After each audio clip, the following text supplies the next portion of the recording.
can see it through a glass darkly, but you can't define it, and it's all wrapped up and you can't figure it out, and you're trying to bring it. Tell somebody and say, it's a short distance, but it's rough roads.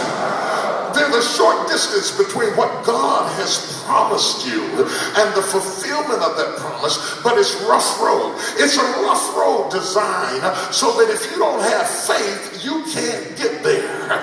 It's rough enough that so that the imposter and the hypocrite cannot seize the blessing. It's rough enough so that your enemies cannot take what God has promised you.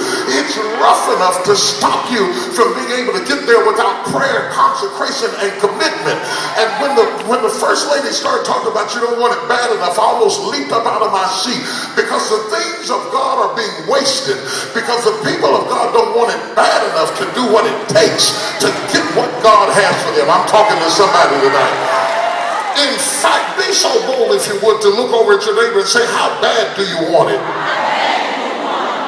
Do you want it bad enough to walk with a certain degree of ambiguity, don't have a full understanding, don't know where the money's going to come from, don't know where the committee's going to come from, don't know who's going to open up the door, don't know who's going to introduce you to who you need to be introduced to, but you're just going to go on anyway because you know that you've been predestined and pre-designed and prearranged to get what God has for you?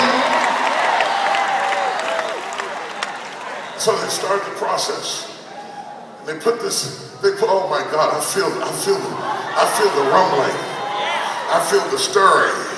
See, I'll tell you later about the fight God and I had about this message and how he won the fight.